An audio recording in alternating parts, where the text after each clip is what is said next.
ఓం శ్రీ గురుభ్యో నమః. హరి ఓం గం గణపతయే నమః. ఓం దుం దుర్గాయై నమః. హరి ఓం కాత్యాయనాయ విద్మహే కన్యాకుమారి ధీమహి తన్నో దుర్గిః ప్రచోదయాత్. ఓం అర్ధకాయం మహావీరం చంద్రాదిత్య విమర్ధనం సింహికా గర్భసంభూతం తం రాహుం ప్రణమామ్యహం. ఓం రాహుగ్రహదేవతాయై నమో నమః. మనము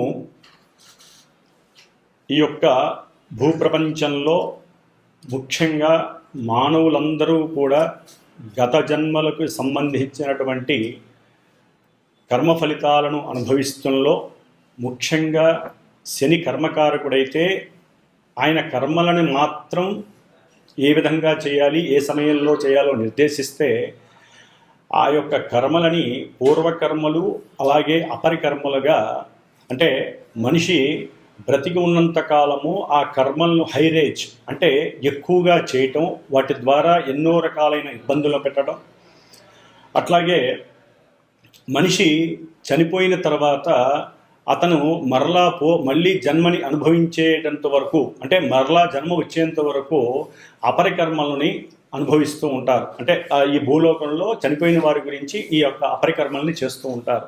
కాబట్టి ఈ యొక్క అపరికర్మలకు అధిష్టాన దేవత రాహువు. అంటే మరి ఇప్పుడు ఈ రాహుకేతువుల గురించి చర్చించడంలో ముఖ్య ఉద్దేశం ఏంటంటే, మనకి మార్చి 30 తర్వాత శని మారాడు, అట్లాగే రేపు మే 14 తర్వాత గురుడు రాశి మార్పు జరుగుతోంది. మే 18 తర్వాత రాహువు, ఇప్పటి వరకు మీనరాశిలో జలరాశిలో ఉన్నటువంటి రాహువు వాయుతత్వపు రాశి అయినటువంటి మిత్రుడైనటువంటి శని యొక్క కుంభరాశిలోకి తన యొక్క ప్రవేశాన్ని చేస్తున్నాడు పూర్వాభాద్ర నక్షత్రంలో 1వ పాదంలో ఉండి. కాబట్టి అందుకని ఈ రాహువుల గురించి మాట్లాడుతున్నాము. అట్లాగే తర్వాత కేతువు గురించి కూడా మాట్లాడదాము. మరి ఈ యొక్క రాహువు మనిషి, అంటే ఈ యొక్క మనుషుల మీద రకరకాలైనటువంటి పరిభ్రమంతమైనటువంటి ఇబ్బందికరమైనటువంటి పరిస్థితుల్ని కలుగజేస్తూ ఉంటాడు. ముఖ్యంగా ఈ రాహువు ఏ విధంగా ఉద్భవించాడో మనకి తెలుసుకుంటే చాలా భయంకరంగా ఉంటుంది. మనకి శాస్త్రానుసారం పురాణ గాథల ప్రకారం క్షీరసాగర మదనాన్ని చేసేటప్పుడు ఈ యొక్క దేవతలు రాక్షసులు కూడా మదిస్తూ ఉండగా ముందు విషం ఉద్భవించింది, తర్వాత అమృతం ఉద్భవించింది సముద్రంలోంచి. అప్పుడు దేవతలందరూ చక్కగా ఒక వరుసలో కూర్చొని అమృతాన్ని స్వీకరిస్తున్నారు, మరణం లేకుండా ఉండటానికి, ఇబ్బందులు కలగకుండా ఉండటానికి. అదే సమయంలో ఒక రాక్షసుడు వారితో పాటుగా కూర్చొని దేవతా రూపంగా కూర్చుకొని ఉండి ఈ యొక్క అమృతాన్ని సేవిస్తున్న సమయంలో మరి అంతటి మాయనే సృష్టించి మాయాధారి అయినటువంటి ఆ విష్ణుమూర్తి అది గమనించి తన యొక్క చక్రంతో, విష్ణు చక్రంతో ఆ యొక్క రాక్షసు యొక్క తలని చక్కగా మధ్య భాగంలో శిరస్సు వేరు మొండెం వేరుగా చేసేస్తాడు. అప్పుడు చేసినప్పుడు శిరస్సుతో కూడి ఉన్నటువంటి రాక్షసుడి యొక్క తలకాయని రాహువుగా పరిణమిస్తారు. అట్లాగే ఓన్లీ మొండెం మాత్రమే ఉన్నటువంటి ఆ యొక్క రాక్షసుల్ని మనకి కేతువుగా ఈ యొక్క పురాణ గాథ తెలియజేస్తోంది. మరి ఈ రాహువు తల్లిదండ్రులైనటువంటి కశ్యప మహాముని అట్లాగే సింహిక వీరిరువురు కూడా అసుర సంధ్య వేళలో, అంటే అటు సాయంత్రం మధ్యాహ్నము కాదు, అటు రాత్రి కాదు, అసుర సంధ్య వేళలో తమ యొక్క కార్యకలాపాలను తీర్చుకోవటం ద్వారా, అంటే రతిక్రీడ యందు పాల్గొనడం ద్వారా ఆ అసుర సంధ్య వేళలో ఈ రాక్షసుడైనటువంటి రాహువు పుడతాడు. అందుకనే ఈ యొక్క అసుర సంధ్యా సమయంలో మనం తినటం కానీ పడుకోవటం కానీ వేరే వేరే అన్య కార్యక్రమాలు చేయకూడదని మనకి మహామునులు తెలియజేశారు. ఆ విధంగా పుట్టడం ద్వారా సూర్యాస్తమయం సమయంలో జరిగినటువంటి ఆ రాహు యొక్క జననం వలన రాహువుకి అన్ని, అంటే మూఢనమ్మకాలు మీద విశ్వాసం అంటే నమ్మకాల మీద విశ్వాసం లేకపోవటం, గురువుల యందు భక్తి పారవస్యం లేకపోవటం, అట్లాగే అన్ని అగాధాలు, విఘాతాలు, వికాతాలు, ఇబ్బందులు, మానసిక వికారాలను కలుగజేసేటటువంటి వాళ్ళలో ప్రప్రథముడు రాహువు. శనివత్ రాహువు అంటే శని ఇచ్చే ఫలితాలన్నీ రాహు ఇస్తాడు. మరి ఈ రాహువు ఇప్పుడు శని యొక్క క్షేత్రంలో ఎవరి నక్షత్రంలో ఉంటున్నాడు? పూర్వభాద్ర గురు నక్షత్రంలో ఉంటున్నాడు. అంటే మనకి గ్రహాలన్నీ కూడా అవి ఉన్నటువంటి రాశి ప్రభావాన్ని, రాశ్యాధిపతి ప్రభావాన్ని ఏదో కొంతవరకు ఇస్తూ అవి ఉన్నటువంటి స్థితి ప్రకారం ఇస్తాయి. కానీ ఈ రాహుకేతువులు అట్లా కాదు. రాహువు తను ఉన్నటువంటి రాశ్యాధిపతి అయినటువంటి శని యొక్క ఫలితాలను ఇస్తాడు. తను స్వయంగా తనకున్నటువంటి పోర్ట్ఫోలియోస్ ప్రకారం తనిచ్చే ఫలితాలను ఇస్తాడు. తను చూస్తున్న భావ ఫలితాలను ఇస్తాడు, భావాధిపతి ఫలితాలను ఇస్తాడు. రాహు ఉన్నటువంటి నక్షత్రాధిపతి అయినటువంటి గురుడి యొక్క ఫలితాలు కూడా ఇస్తాడు. కాబట్టి ఇన్ని రకాల వేస్లో రాహువు కుంభరాశిలో అడుగు పెడుతున్నాడు మే 18వ తారీఖున.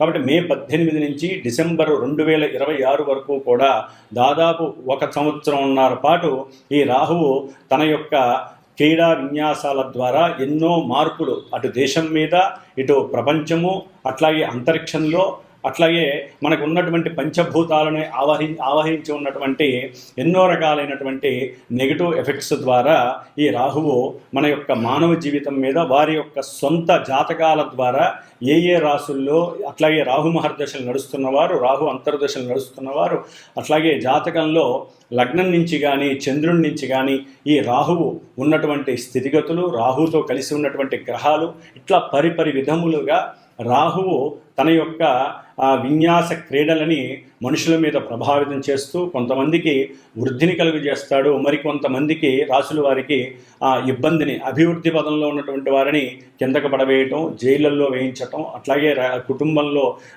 విఘాతాలు కలగటం, ఇట్లా ఎన్నో రకాలైనటువంటి సమస్యల్ని క్రియేట్ చేసేవాడు రాహువు. ఎందుకంటే శని యొక్క క్షేత్రంలో ఉండటం ద్వారా, కుంభరాశిలో ఉండటం ద్వారా. కాబట్టి ఈ యొక్క రాహువు చేసేటటువంటి విన్యాసాలు ద్వాదశ రాశుల్లో వారికి ఉన్నప్పుడు ఏ విధంగా ఉంటాయి ప్రస్తుతం ఈ యొక్క 1.5 ఇయర్. అట్లాగే ఈ యొక్క రాహువుకి అధిష్టాన దేవత దుర్గాదేవి, అట్లాగే ఈ యొక్క రాహుకేతువులు ఇద్దరికి అధిష్టాన దేవుడు సుబ్రహ్మణ్యేశ్వర స్వామి. కాబట్టి ఎవరైనా సరే ఈ రాహువు వలన మనం రాశుల ప్రకారం చెప్పుకునేటప్పుడు ఎన్ని రకాలైనటువంటి ఇబ్బందులు కలుగుతాయో అన్ని రకాల ఇబ్బందులకి దుర్గామాత ఆశీర్వచనం మాత్రమే మనకి శ్రీరామ రక్ష. కాబట్టి మరి శ్రీమాత జ్యోతిషాలయ పీఠంలో మా యొక్క పీఠంలో ఈ యొక్క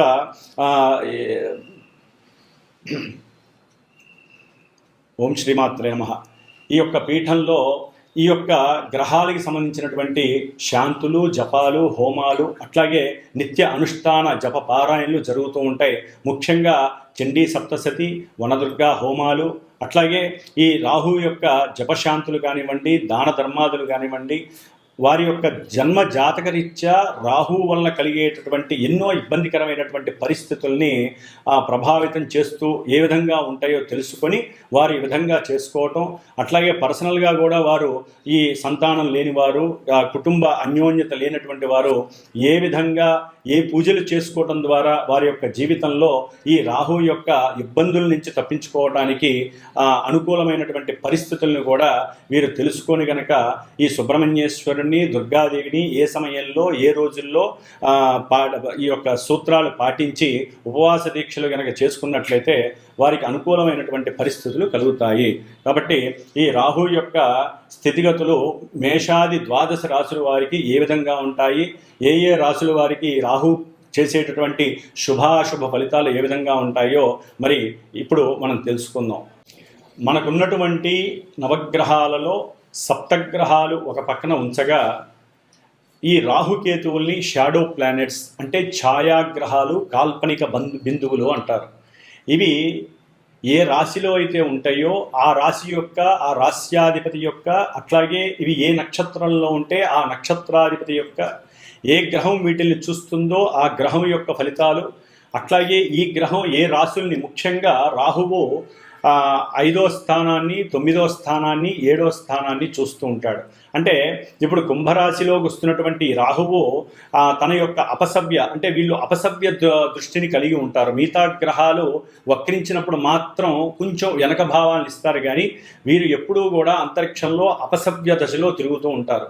కాబట్టి ఈ కుంభరాశిలో మారేటటువంటి మే 18న మారుతున్నటువంటి రాహువు మరి కుంభరాశి యొక్క ఫలితాలని అక్కడ ఉండి తన యొక్క దృష్టి తులారాశి మీద, 5వ రాశి మీద, సప్తమ దృష్టి సింహరాశి మీద, నవమ దృష్టి మిథున రాశి మీద పడుతుంది కాబట్టి ఈ యొక్క రాశుల్లో ఉన్నటువంటి గ్రహాలు ఈ యొక్క రాశి ఫలితాలు ఇస్తాయి. అట్లాగే ఇప్పుడు మనకి ఈ యొక్క మే 18 నుంచి జూన్ 6 వరకు కుజుడు ఆల్రెడీ మనకి కర్కాటక రాశిలో ఉన్నాడు కాబట్టి ఈ కుజుడు అష్టమ దృష్టితో రాహువును చూడటం చాలా చాలా అరిష్టకరమైనటువంటి దేశ విపత్తు అనుకోండి, లేదా మానవ జీవితాల్లో వారు పుట్టినప్పుడు కానివ్వండి, ఇప్పుడు గోచార రీత్యా కర్కాటక రాశి ఇంకా కొన్ని రాశుల వారికి కానివ్వండి, ఈ యొక్క కుజ దృష్టి రాహు మీద పడడం ద్వారా ఎన్నో రకాలైనటువంటి విపత్తులు, ప్రమాదాలు, అట్లాగే రకరకాలైనటువంటి ఇబ్బందులు కలగడానికి ఎక్కువ ఆస్కారాలు ఉన్నాయి. దీన్ని సర్పదోషం అంటారు. రాహుకేతువులకి సర్పదోషానికి చాలా చాలా సంబంధం ఉంది. అట్లాగే మనకి 2 రకాల పద్ధతులు ఉంటాయి. రాహువు వామాచార పద్ధతికి అధిపతి అయితే కేతువు మనకి దక్షిణాచార పద్ధతికి అధిపతి అవుతాడు. అంటే చాలామంది ఈ యొక్క వామాచార పద్ధతిని ఈ మధ్య కాలంలో దాన్ని మనకి సాత్వికమైన వామాచార పద్ధతులు కూడా ఉన్నాయి, కానీ వాటిల్ని రజోగుణ తమోగుణ పద్ధతి ద్వారా రకరకాల విన్యాసాలను చేస్తూ ఆర్థికంగా ధనాన్ని సంపాదించుకోవడానికి చేసేటటువంటి పనులలో ఈ రాహువుని ఎక్కువగా ఉపయోగిస్తున్నారు. కాబట్టి సాధ్యమైనంత వరకు రాహువు సాత్వికంగా మనకి ఉన్నటువంటి మన ఋషులు ఇచ్చినటువంటి ఎన్నో దుర్గా సూక్తాలు ఉన్నాయి, చండీ సప్తశతి ఉంది, అట్లాగే దశమహావిద్యల్లో వాటిని సాత్వికంగా ఉపయోగించుకునే పద్ధతులు ఎన్నో ఉన్నాయి, ప్రదక్షిణ క్రమాలు ఉన్నాయి, దైవారాధనలు ఉన్నాయి, ముఖ్యంగా సుబ్రహ్మణ్యేశ్వర స్వామికి సంబంధించిన ఎన్నో ఆరాధనలు ఉన్నాయి. వీటన్నిటిని చేసుకోవడం ద్వారా ఎవరికైతే రాహుకేతువుల దోషాలు ఉన్నాయో, సర్పదోషాలు, ముఖ్యంగా మనకి పితృదోషము, గురుదోషము, పత్ని దోషము, సర్పదోషము, ఇట్లా ఎన్నో రకాల దోషాలు మనల్ని పట్టి పీడిస్తూ ఉంటాయి. అంటే మన తాత ముత్తాతలు చేసుకున్నటువంటి పాపకర్మలు, పూర్వజన్మల్లో మనం చేసుకున్నటువంటి ఎన్నో కర్మలన్నీ కూడా ఈ రాహుకేతువుల ద్వారా ఇప్పుడు ప్రజెంట్లో మనల్ని అనుభవింపజేసేటటువంటి పరిస్థితిని ఈ యొక్క సర్పదోషాలు ఎన్నో రకాలుగా ఇబ్బందులు ఎదగనివ్వవు. వీటిల్లో ముఖ్యంగా కాలసర్పదోషము అంటే జన్మలగ్నంలో రాహు ఉండి సప్తమంలో కేతు ఉంటే, ఈ రెండింటి మధ్య గనక గ్రహాలు ఉన్నట్లయితే సభ్యదశలో ఉంటే, అంటే రాహు నుంచి అపసభ్య దశలో కేతు వరకు గ్రహాలుంటే జన్మజాతకంలో దాన్ని కాలసర్ప యోగ దోషము అంటారు. ఇది మహా డేంజర్ అని చెప్పి అనుకోవచ్చు. అంటే డేంజర్ అంటే భయపడాల్సిన అవసరం ఏం లేదండి. అనుకున్న కార్యక్రమాలు ముందుకు వెళ్ళనివ్వవు. అట్లాగే ప్రతి విషయంలో వారికి చిరాకు, పరాకు, ఇబ్బందులు, ఒక రకమైనటువంటి నిర్జీవమైనటువంటి స్థితి ఈ యొక్క కాలసర్ప యోగ దోషం కలిగినటువంటి ఉంటుంది. కాబట్టి వీరికి కూడా ఎన్నో ప్రత్యామ్నాయ పద్ధతులు ఉన్నాయి. అలాంటివి మాలాంటి గురువుల్ని సంప్రదించడం ద్వారా మీకు చక్కటి ఆ యొక్క ఫలితాలు కనిపించేటటువంటి ఎన్నో ప్రయోజనకరమైనటువంటి పూజలు, దానాలు, హోమాలు, ఇలాంటివన్నీ కూడా ఎన్నో పూజలు ఉంటాయి. కాబట్టి ఇవన్నీ కూడా ముఖ్యంగా కేతువు దక్షిణాచార పద్ధతి, ఈయనకి మడి అంటూ, అట్లాగే ఆచారాలు, సాంప్రదాయాలు, గురువులపైన మన్నన, ఇలాంటివన్నీ కూడా కేతువు చక్కగా మనకి అవకాశం ఇస్తూ ఉంటాడు. కాబట్టి కేతువు గురించి తర్వాత మాట్లాడుకుందాం. ఇప్పుడు మనం మాట్లాడుకునేటటువంటి ద్వాదశ రాశుల్లో ఈ రాహువు కుంభరాశిలో ఉన్నప్పుడు మేష నుంచి మిగతా రాశుల వారికి ఏ విధమైనటువంటి ఫలితాలని ఈ రాహువు కలుగజేస్తాడో మనం తెలుసుకుందాం. ఓం దుమ్ దుర్గాయే నమః. మకర రాశి.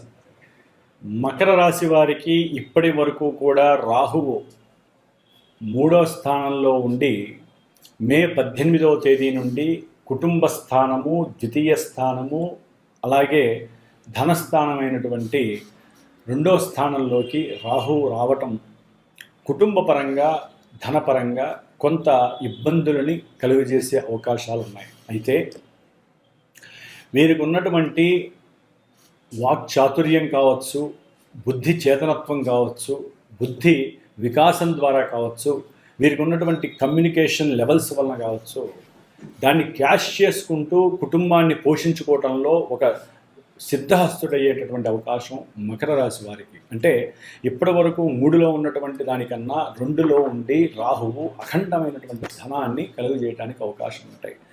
అట్లాగే అదే సీక్వెన్స్లో ఒక్కోసారి వీరి మాట వీరి యొక్క స్టామినాని కోల్పోయే పరిస్థితి కలుగజేసే అవకాశము, వీరి యొక్క బుద్ధిని మాంద్య రూపకంగా తీసుకెళ్ళి వీరు నేను ఏదైనా చేయగలను అనేటటువంటి తత్వంలోంచి కింద పడేసేటువంటి పరిస్థితి ఈ రాహు ఉన్నటువంటి స్థానాధిపతి శని వలన కూడా కలుగజేసే అవకాశం ఉంటుంది. అందుకని కొంచెం జాగ్రత్త వహిస్తూ గనక వీరు మాటల్లో గనక వాక్చాతుర్యాన్ని ఉపయోగిస్తే అది ధనరూపకంగా వీరికి ప్రతిబింబిస్తుంది. ఎందుకంటే ఈ యొక్క రాహువు దాదాపు నవంబర్ 23 వరకు కూడా గురు నక్షత్రంలో ఉండటం ద్వారా వీరి యొక్క కమ్యూనికేషన్స్ వలన, లేకపోతే వీరు అటు ఇటు మారటం ద్వారా గృహం మార్పు కూడా వీరికి కలగటం, లేకపోతే ఉద్యోగంలో మార్పులు కలగటం, దాని ద్వారా ఆర్థికంగా ఫ్లక్చుయేషన్స్ కలగడానికి ఎక్కువ అవకాశాలు ఉన్నాయి. ఇంకేముంది, నాకు బ్రహ్మాండంగా ఉంది, శని బ్రహ్మాండంగా ఉన్నాడు అనుకుంటారు. తొందరపడకండి. రాహువు 2వ స్థానంలో ఉండటం ద్వారా మీకు ఉన్నటువంటి నికర లాభ నిలువలు, అంటే బ్యాంకులో ఉన్నటువంటి ధన నిలువల్లో ఫ్లక్చువేషన్స్ వస్తాయి. ఆ ఫ్లక్చువేషన్స్ మీరు తట్టుకోలేరు. కొంచెం జాగ్రత్త వహించండి. నష్టం కూడా పోయే అవకాశాలు ఉన్నాయి. అట్లాగే మీరు ఏదైనా సరే ఈ రాహు యొక్క దృష్టి మకర రాశి వారికి ఉద్యోగ స్థానం మీద, తులారాశి మీద పడుతోంది. అంటే కుటుంబంలో భార్యాభర్తల మధ్య కొంత ధనపూరితమైనటువంటి విభేదాలు కలగటానికి అవకాశాలు ఉంటాయి. అంటే వ్యాపారం, భార్య ఏదైనా వ్యాపారం పెడుతున్నప్పుడు భర్తని ధనం అడగటం, లేదా భర్త భార్య దగ్గర ధనం ఉంటే, అంటే ఉద్యోగం చేసే స్త్రీలు ఉంటారు, వారిని అడగడం ద్వారా వీరి మధ్య మాట రాచుకొని ఆ యొక్క వ్యాపారం దేవుడెరుగు లేనిపోని సమస్యలు వస్తాయి. కుటుంబంలో వీరి మధ్య ఎడబాట్లు కలుగుతాయి. అట్లాగే వీరు ముఖ్యంగా ఈ యొక్క మకర రాశి వారికి అష్టమ స్థానమైనటువంటి సింహరాశి మీద కుటుంబ ధనస్థానంలో ఉన్నటువంటి రాహు యొక్క దృష్టి పట్టడం ద్వారా తండ్రి యొక్క ఆరోగ్య విషయంలో అకస్మాత్తుగా ధనాన్ని నష్టపోయి కోల్పోయే పరిస్థితి కూడా కలుగుతోంది. అంటే చక్కగా లాభం వస్తుంది, తండ్రి విషయంలో ధనం కోల్పోయే అవకాశం ఉంటుంది. లేదా గవర్నమెంట్ జాబ్స్కి ప్రయత్నం చేస్తున్న వాళ్ళు ధనపరంగా ఎవరినో నమ్మి మధ్యవర్తిని ధనాన్ని పెడతారు, ఏజెన్సీస్ నమ్మి. అక్కడ అకస్మాత్తుగా వాళ్ళు బోర్డు ఎత్తేస్తారు, నష్టపోతారు. ఇట్లా ఎన్నో రకాలుగా క్యాష్ విషయంలో, ధన విషయంలో ఫ్లక్చువేషన్స్ జరుగుతాయి. ఆ ఫ్లక్చువేషన్స్ మీ మెడకి ఉరితాడవుతుంది. అంటే ఏంటి, అర్థం కాదు. రాహువు అర్థం కానివాడు. అయ్యో ఎందుకు ఇట్లా జరిగిపోయింది, చక్కటి లాభం వచ్చింది, ఆ లాభాన్ని కాస్త తీసుకెళ్ళి వాళ్ళకి పెట్టేస్తారు. అట్లాగే సంతాన విషయంలో ముఖ్యంగా వీరికి కొన్ని ఇబ్బందులు ఎదురే అవకాశం ఉంటుంది. భార్యాభర్తల మధ్య కూడా కొంత మాట, అట్లాగే వాళ్ళ మధ్య సమన్వయం లోపించటం, భార్యాభర్తల యొక్క బంధువుల ద్వారా వీరి కుటుంబంలో చిచ్చులు రేపెట్టే అవకాశం కూడా కలిగే అవకాశాలు ఉన్నాయి. అవి కోర్టు సమస్యల దాకా కూడా వెళ్తాయి. కాబట్టి కొంచెం జాగ్రత్తగా ఆచితూచి మాట్లాడండి. బంధువులు అంటే భార్యాభర్తల మీ ఇద్దరి తరపు ఎవరైనా సరే బంధువుల విషయంలో కొంచెం అతి జాగ్రత్తగా మాట్లాడడం ద్వారా, వారికి ధనాన్ని ఇచ్చేటప్పుడు కూడా వ్రాతపూర్వకంగా రాసుకోవడం ద్వారా ఈ రాహు వల్ల సామాన్యుడు కాదు, ఆయన ఇచ్చే మల్టిపుల్ విశేష ధర్మాలు మనల్ని చాలా చాలా అధోపాతాలని పెట్టే అవకాశాలు ఉంటాయి. కాబట్టి వాక్కు విషయం, అంటే మాట విషయం, ఎవరికైనా మాట ఇచ్చే విషయం, ఫ్రెండ్స్ దగ్గర మాట తీసుకునే విషయం, మాట ఇచ్చే విషయం, ఫ్రెండ్స్కి ధనం ఇచ్చే విషయంలో కూడా జాగ్రత్త వహించండి.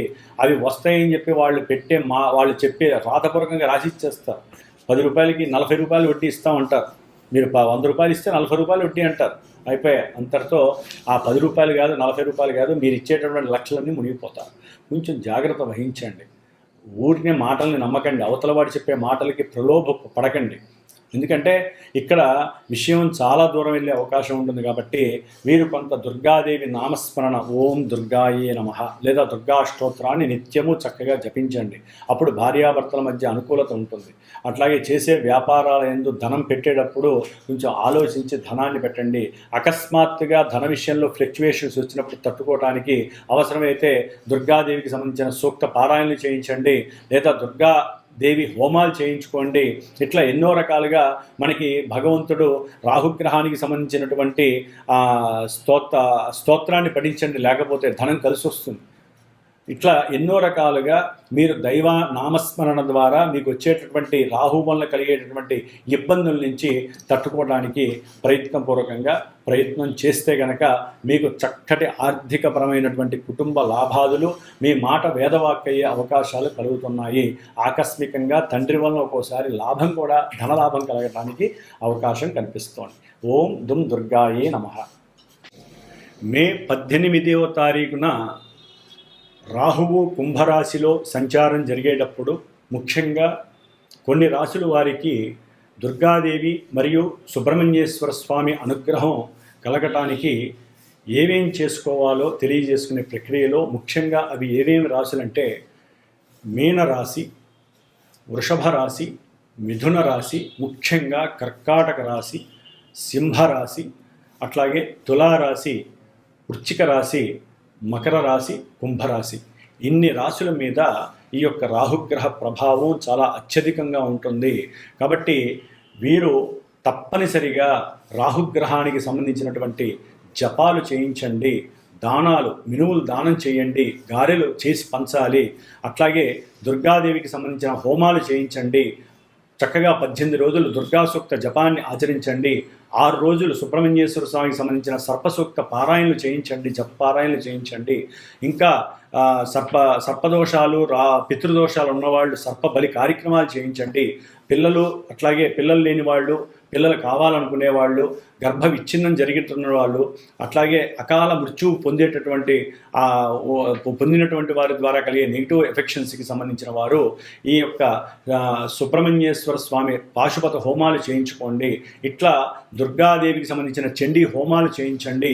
దీని ద్వారా అనారోగ్య సమస్యలు, అనుకున్న కార్యక్రమాలు వెనక్కి వెళ్ళటం, ఉద్యోగ భద్రత లేకపోవటం, మాట వాగ్దోషాలు, పితృదోషాలు, సంతాన దోషాలు, లేదా మీరు చేసేటటువంటి బిజినెస్ల్లో అరిష్టాలు, ఇబ్బందులు ఇవన్నీ కూడా తొలగిపోవటానికి, పితృదోషాలు, సర్పదోషాలు తొలగిపోవటానికి సుబ్రహ్మణ్య ఆరాధన, అట్లాగే చండీదేవి దుర్గాదేవిగా అవతరించింది కాబట్టి దుర్గాదేవికి సంబంధించిన చండీ సప్తశతి హోమాలు, పారాయణలు, దుర్గా హోమాలు చేయించుకోండి. అంతా శుభప్రదంగా ఉండటానికి రాసుల వాళ్ళు ఈ 1.5 ఇయర్లో మీరు అనుకున్నట్లుగా కంపల్సరీ చేయించుకోండి. ఈ రాసుల వాళ్ళు ముఖ్యంగా నవంబర్ 23 తర్వాత ఆగస్టు వరకు కూడా చాలా క్లిష్టమైనటువంటి పరిస్థితులు. ఎందుకంటే రాహువు సొంత నక్షత్రంలో ఉన్నప్పుడు వీరికి ఇంకా ఈతి బాధలు ఎక్కువ అవడానికి అవకాశాలు ఉన్నాయి. కాబట్టి చక్కగా అందరూ ఆ యొక్క నామస్మరణలు చేసుకుంటూ శుభంగా సుఖంగా ఉండాలని ఆశీర్వచనం. ఓం దుమ్ దుర్గాయే నమో నమః.